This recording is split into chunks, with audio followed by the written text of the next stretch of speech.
اللہ الرحمن الرحیم۔ جو حضرات سوال و جواب سن رہے ہیں اپنی جگہ پہ تشریف رکھیں اور نمازیوں کا احترام کیجیے۔ انشاءاللہ تعالی عید کی نماز 7:30 بجے جامعہ سے متصل پارک میں ادا کی جائے گی، اور نماز عید سے پہلے فطرانے کی ادائیگی واجب ہے۔ ہر شخص اپنی طرف سے اور اپنے گھر والوں کی طرف سے اگر اللہ تعالیٰ نے فراخی عطا فرمائی ہو تو کشمش یا کھجور کے نصاب سے، اور اگر وہ نہ ہو سکے تو پھر گندم اور جو کے حساب سے ایک شخص کی طرف سے ایک فطرانے کی ادائیگی مسلمان مومن پہ عید الفطر کی نماز سے پہلے کر لینا بہتر ہے۔ آپ حضرات کے فطرانے زکوٰۃ اور صدقات اور خیرات کا بہترین مصرف جامعہ عربیہ احسن العلوم کا عظیم ادارہ ہے، جو اللہ کے فضل سے کم و بیش 50 سال کے عرصے سے دینی خدمات انجام دے رہا ہے، اور یہ تمام سلسلے آپ حضرات کے تعاون اور دعاؤں کی برکات سے آگے بڑھتے ہیں۔ ضرور اس پہ توجہ دے دیجیے۔ سوال پوچھا ہے کہ ایک شخص احرام باندھ کر عمرہ کی نیت سے گھر سے نکلا، لیکن فلائٹ کینسل ہونے کی وجہ سے عمرہ کیے بغیر احرام کھول دیا، کیا اس پر قضا ہے؟ اس پر قضا بھی ہے اور اس پر دم بھی ہے۔ جناب رسول اللہ صلی اللہ علیہ وسلم کا عمل مبارک ہی ہمارے لیے مقتدا ہے، اور آپ صلح حدیبیہ میں عمرہ کی نیت سے مکہ تشریف لائے تھے۔ مشرکین مکہ نے آپ کو اس سال عمرے کے لیے مکہ میں داخل ہونے نہیں دیا، اس لیے آپ نے مکہ سے باہر ہی احرام کھولا اور آپ نے دم بھیجا، یعنی ایک جانور کسی سے کہہ دیں مکۃ المکرمہ میں، یا جو ذریعہ ہے قربانی وغیرہ کا ان سے رابطہ کریں اور ان سے کہیں کہ آپ کی طرف سے ایک دم مکہ میں دے دیں، ادا کر دیں، اور یہ نیت کر لیں کہ اللہ تعالیٰ جب بھی راستہ آسان کرے گا اور آپ جائیں گے تو آپ ضرور جائیے، اور وہ عمرہ جو رہ گیا ہے اس کی قضا کر لیجئے، تو انشاءاللہ تعالیٰ یہ سلسلہ مکمل ہو جائے گا۔ کہتے ہیں عید الفطر میں تکبیرات تشریق پڑھنے کا کیا حکم ہے؟ سنت ہے۔ آپ صلی اللہ علیہ وسلم عید کے دن اللہ اکبر لا الہ الا اللہ اکبر وللہ الحمد، اور بعض روایت میں الحمدللہ حمدا کثیرا وسبحان اللہ بکرۃ واصیلا واللہ اکبر کبیرا، یہ تکبیرات ہیں۔ یہ اللہ کی شان اور بڑائی، حمد و ثنا کے اظہار اور انسان کے تشکر کے اظہار کے لیے ہے، اور عید الاضحیٰ میں بلند آواز سے پڑھنا مستحب ہے، اور عید الفطر میں آہستہ آواز سے پڑھنا مستحب ہے۔ جب آپ عیدگاہ کی طرف تشریف لے جا رہے ہوں تو آہستہ آہستہ اپنے طور پہ تکبیرات پڑھیے، اور جب واپس آ رہے ہوں تو بھی آپ تکبیرات پڑھ لیجئے، اور یہی فرق ہے۔ عید الاضحیٰ کی تکبیرات واجب ہیں، وہ ضروری ہیں جو ایام تشریق میں پڑھی جاتی ہیں، اور یہ والی جو تکبیرات ہیں یہ مستحب ہیں۔ پوچھتے ہیں کہ نماز عید کی ایک رکعت نکل جائے تو نماز پوری کرنے کا کیا طریقہ ہوگا؟ تکبیرات کو آخر میں کر لیجئے، وہی طریقہ ہے جیسے عام نماز آپ پڑھتے ہیں۔ ہاں، 3 تکبیرات زوائد جو آپ کی رہ گئی ہیں وہ فاتحہ پڑھ لیں، پھر سورت پڑھ لیں، پھر تکبیرات پڑھ لیں، اور پھر رکوع کر لیں، تو یہ آپ کی نماز عید کی جو رکعت رہ گئی ہے وہ ادا ہو گئی۔ اگر دونوں رکعتیں نکل گئی تھی، مثال کے طور پہ آپ دوسری رکعت کے سجدے میں پہنچ گئے، تو پھر ترتیب پہلی والی ہوگی، جیسے امام صاحب نے پڑھائی ہے، پہلے تکبیرات ثنا کے بعد پھر فاتحہ، پھر سورت، پھر رکوع، پھر دوسری رکعت فاتحہ سورت، پھر تکبیرات، پھر رکوع۔ اگر ایک رکعت رہ گئی تو تکبیرات آخر میں ہوں گی۔ پھر پوچھتے ہیں اور اگر کسی کی عید کی نماز رہ جائے تو وہ کیا کرے اور نماز کیسے پڑھے؟ پہلی بات تو یہ ہے کہ بھائیوں، عید کی نماز تو واجب ہے، بہت بڑا موقع ہے، اس لیے اس قسم کا عذر یہ نہیں ہونا چاہیے کہ فلاں کی عید کی نماز رہ گئی یا فلاں سوتا رہ گیا۔ ابھی تو رمضان اختتام کو پہنچ رہا ہے، اس عظیم اللہ کے انعام کا تقاضا یہ ہے کہ بندہ تیار ہو، بندہ پہلے سے ہوشیار ہو۔ اگر خدا نہ خواستہ کسی کے ساتھ ایسا ہوا کہ عید کی نماز ہو گئی اور یہ رہ گئے، تو پتہ کریں کہ عید کی نماز کہاں پہ ہو سکتی ہے۔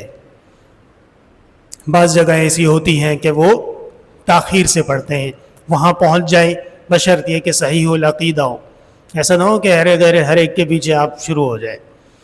اور دوسری بات یہ ہے کہ اگر ایسا بھی ممکن نہ ہو تو پھر چند ایسے لوگ ڈھونڈ لیں جن کی عید کی نماز رہ گئی ہو، اور آپ حضرات مل کے ایک طرف ایک کونے میں اپنے طور پہ ایک عید کا اجتماع کر لیں۔ اور اگر یہ بھی نہ ہو سکے تو پھر عید کی نماز کی قضا نہیں ہوگی۔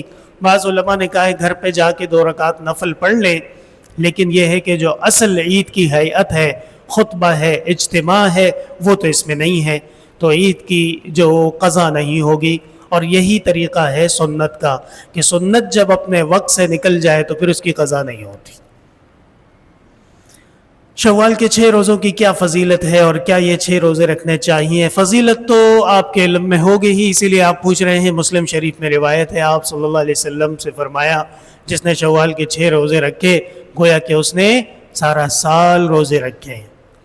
یہ روایت بار بار پیش کی جاتی ہے اور لوگوں کو ترغیب دی جاتی ہے کہ شوال کے 6 روزے رکھنے چاہیے، لیکن ہر دور ہر زمانے کے اہل علم نے اس میں اختلاف کیا ہے۔ امام مالک رحمہ اللہ تعالی جو مدینہ کے بہت بڑے امام ہیں اور امت کے امام ہیں، کوئی تعارف کے محتاج ہی نہیں ہے، حضرت فرماتے ہیں کہ میں نے حرمین شریفین میں ایسا بندہ نہیں دیکھا جو یہ روزے رکھتا ہو، پہلی بات۔ دوسری بات، امام اعظم ابو حنیفہ رحمہ اللہ تعالی کی فقہ میں شوال کے 6 روزے مکروہات میں گنے جاتے ہیں۔ وہ دیکھیے آپ جتنی بھی فقہ کی معتبرات ہیں، خواہ وہ ہدایہ سے شروع ہو جائیے اور نہر اور کنز اور اختیار تک چلے جائیے، وَمِنْهَا صِيَامُ 6 شوال، اور مکروہات میں سے مانا گیا ہے 6 شوال کے روزوں کو۔ سوال یہ ہے کہ حدیث میں آیا کہ روزے رکھنے چاہیے اور آپ کہہ رہے ہیں کہ روزے مکروہ ہیں، یہ کیا بات ہوئی؟ تو مسئلے کو سمجھ لیجئے کہ حدیث میں تو بہت سارے احکام آئے ہیں۔ حدیث کی مثال مجموعے کی ہے، لائبریری کی ہے۔ کیا حدیث میں یہ نہیں ہے کہ آپ صلی اللہ علیہ وسلم جب زوجہ کے گھر تشریف لے جاتے تھے تو عصر کے بعد 2 رکعت پڑھتے تھے؟ تو آپ بھی پڑھیے نا، کیوں نہیں پڑھ رہے؟ جو عصر کے بعد نوافل پڑھتا تھا حضرت عمر اس کی پٹائی کرتے تھے، باقاعدہ اس کو جو ہے نا پٹائی ہو جاتی تھی کہ آپ غلط نماز کیوں پڑھ رہے ہیں۔ کیا حدیث شریف میں یہ نہیں ہے کہ آپ صلی اللہ علیہ وسلم کے دور اقدس میں آپ نے حائضہ خواتین کو بھی عید کی نماز میں آنے کا کہا ہے؟ تو آج نکلی ہے نا، کیوں نہیں جاتی؟ یہ مطلب نہیں ہوتا حدیث کا کہ آپ نے ضرور بالضرور اس پہ عمل کرنا ہے۔ حدیثیں 2 طریقے کی ہیں، ایک قرات خلف الامام کی بھی ہے اور ایک قرات خلف الامام کی نہیں ہے۔ ہم اللہ کے فضل سے امام اعظم کے جو اقتداء کرنے والے ہیں، اور ہم وہ راستہ لیں گے جو ہمارے ائمہ نے لیا ہے۔ اسی لیے حدیث میں بلا شبہ شوال کے 6 روزوں کا ذکر ہے، مسلم میں بھی ہے اور ترمذی شریف میں بھی ہے۔ لیکن میں آپ سے ایک سوال پوچھنا چاہتا ہوں کہ بخاری شریف میں شوال کے 6 روزے کدھر ہیں؟ دکھا دیجئے۔ نہیں ہے۔ یہ دلیل ہے اس بات کی کہ اس میں اختلاف موجود ہے۔ دوسری بات، جو مسلم شریف میں روایت ہے اس میں راوی ہے سعد بن سعید۔ سعد بن سعید سے امام بخاری بہت بچتے ہیں، فرماتے ہیں اس کی حدیث میں نہیں لوں گا۔ تو پتہ چلا کہ روایت کی سند میں بھی کلام موجود ہے۔ اور تیسری بات یہ ہے کہ شوال کے 6 روزوں کے بارے میں ہمارے حضرت والد صاحب رحمہ اللہ تعالی وعلی اللہ مقامہ، حضرت نے کتاب لکھی ہے احسن المقال فی کراہیت صیام 6 شوال۔ وہ احسن الرسائل کا حصہ ہے، آپ وہ حاصل کر لیجئے، اس کا مطالعہ بغور کر لیجئے۔ تمام معتبرات فقہ جو ہے ہمارے حنفیہ کی، اس میں یہ وضاحت موجود ہے کہ یہ روزے یہ حنفیہ کے نزدیک نہ رکھنا افضل ہے۔ کیوں نہ رکھنا افضل ہے؟ علامہ ابن نجیم صاحب بحر فرماتے ہیں کہ ماوراء النہر کے کچھ ایسے لوگ میں نے دیکھے جو عید کے دن لوگوں سے عید نہیں مل رہے تھے اور کہہ رہے تھے کہ ہماری عید 6 دن کے بعد ہے۔ کتنی خطرناک بات ہے! دیکھیے رمضان کا احترام ختم ہو رہا ہے اور لوگ کہہ رہے ہیں کہ جی آپ ٹھیک ہے عید کی نماز پڑھ لیں گے لیکن ابھی ہمارے 6 روزے باقی ہیں، اور 6 روزے اس لیے حضرت نے فرمایا اگر اس طریقے سے کوئی روزے رکھتا ہو تو اس کے لیے بلا شبہ یہ روزے مکروہ ہیں۔ اور علامہ ابن حمام صاحب فتح القدیر جو ہدایہ کی بہت معتبر شرح ہے، حضرت نے بھی اس پہ کلام کیا ہے اور آخر میں تسلیم کیا ہے کہ بعض اسلاف نے اس سے اختلاف کیا ہے، اور یہ ہمارے لیے کافی ہو جانا چاہیے۔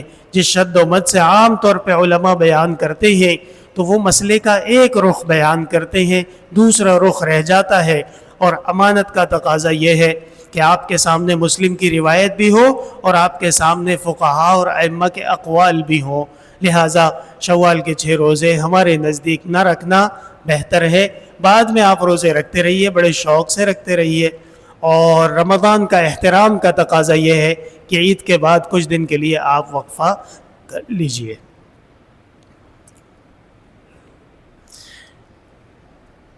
کہتے ہیں کہ جمعے کی نماز سے پہلے اور بعد میں جو سنتیں پڑھی جاتی ہیں کیا وہ ظہر کی نیت سے ہوں گی یا جمعے کی نیت ہوگی؟ ظہر کی کیوں ہوگی بھائی؟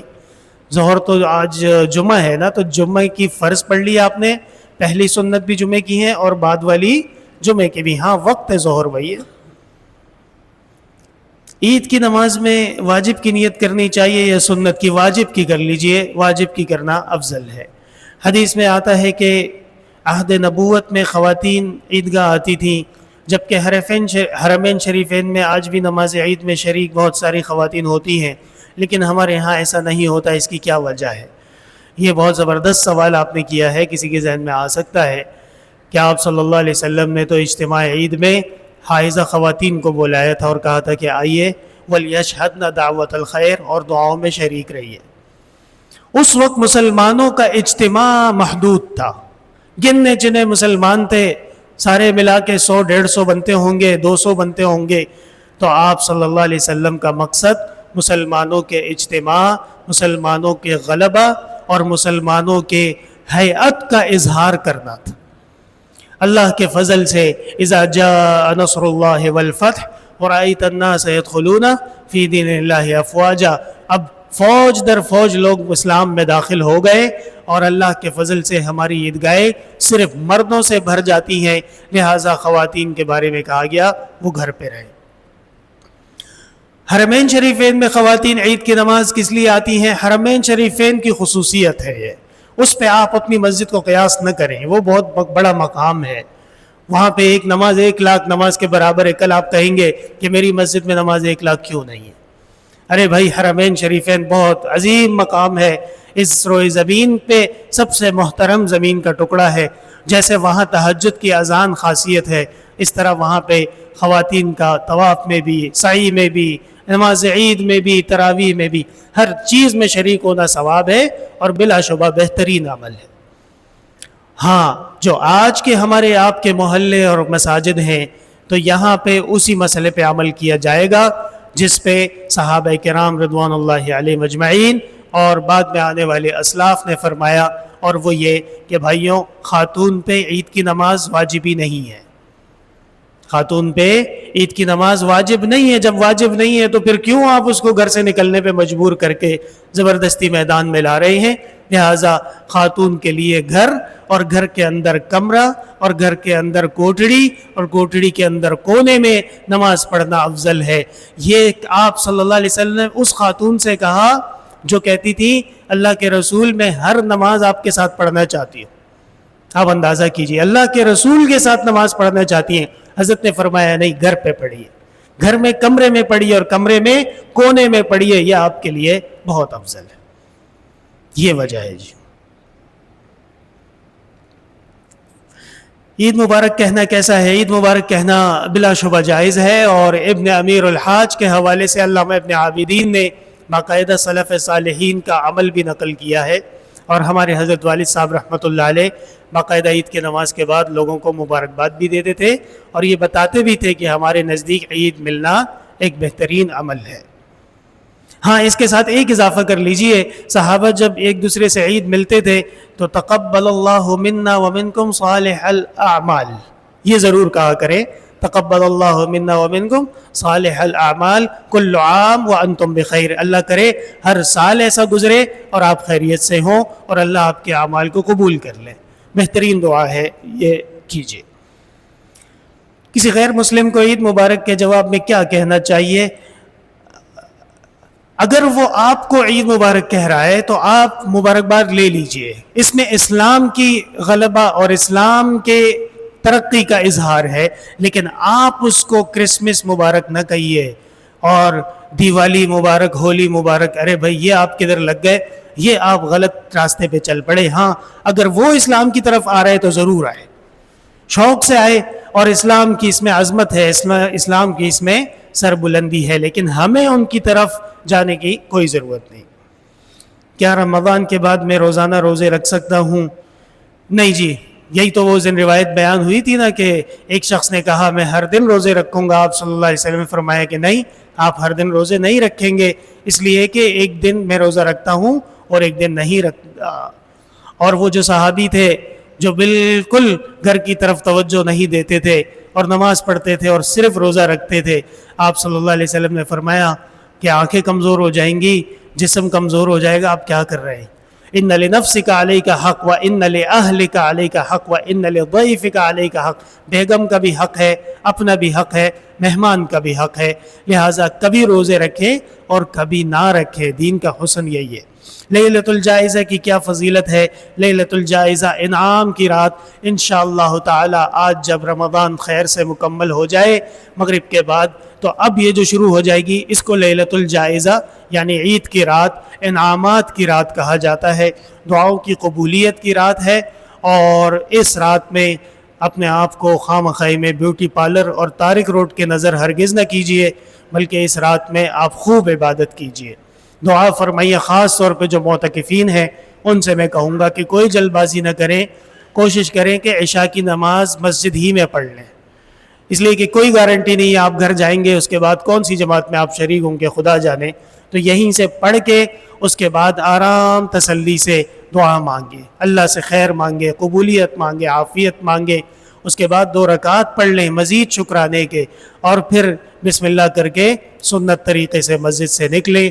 اور اصل لیلۃ الجائزہ کا حق یہ ہے کہ فجر کی نماز تک بندہ مسجد میں موجود رہے، اور اللہ تعالیٰ آپ کو اور ہم سب کو توفیق دیں۔ یہ کیا آپ سے پوچھا ہے؟ کوئی ایسی حدیث بیان کر دیں جس میں اونر حضرات اپنی لیبر کو اس کی محنت کے مطابق اجرت نہیں دیتے بلکہ مارکیٹ کے حساب سے بہت کم دیتے ہیں۔ یہ تو بڑا مشکل ہے آپ کے لیے، آپ کی ڈیمانڈ کے مطابق حدیث ڈھونڈ کے لانا۔ ہاں، آپ صلی اللہ علیہ وسلم نے فرمایا ہے کہ مزدور کو اس کا پسینہ خشک ہونے سے پہلے اجرت دے دو، اور آپ نے فرمایا روزے میں مزدور سے بوجھ کم کر دو۔ یہ دونوں حدیثیں اونر حضرات کے لیے کافی ہو جانی چاہیے۔ والدہ کی صحت کے لیے دعا کا کہا ہے، اللہ تعالیٰ ان کو صحت کاملہ شفاء عاجلہ دیں۔ الحمدللہ رب العالمین، لا الہ الا اللہ وحدہ لا شریک لہ، لہ الملک ولہ الحمد وہو علی کل شیء قدیر۔ اللہم انا نسألک العفو والعافیہ فی الدنیا والآخرہ، اللہم انک عفو کریم تحب العفو فاعف عنا، وإنا نسألك الجنة ونعوذ بك من النار۔ اللهم لا تدع لنا ذنبا إلا غفرته، ولا هما إلا فرجته، ولا كربا إلا نفذته، ولا مريضا إلا شفيته، ولا ميتا إلا غفرته، ولا حاجة إلا قضيتها يا أرحم الراحمين ويا أكرم الأكرمين۔ اللهم حلل مشكلاتنا واقض حاجاتنا وادفع عنا بلياتنا واشف مرضانا واسمع دعواتنا إنك سميع الدعاء. اللهم إنا نسألك الصحة والعفة والأمانة وحسن الخلق والرضا بالقدر. اللهم إنا نسألك الخير كله عاجله وآجله ما علمنا منه وما لم نعلم، ونعوذ بك من الشر كله عاجله وآجله ما علمنا منه وما لم نعلم. اللهم انصر الإسلام والمسلمين وأذل الشرك والمشركين ودمر أعداء الدين، واجعل هذا البلد مطمئنا وآمنا وسائر بلاد المؤمنين، فالله خير حافظا وهو أرحم الراحمين. وصلى الله تعالى على خير خلقه محمد وعلى آله وصحبه أجمعين برحمتك يا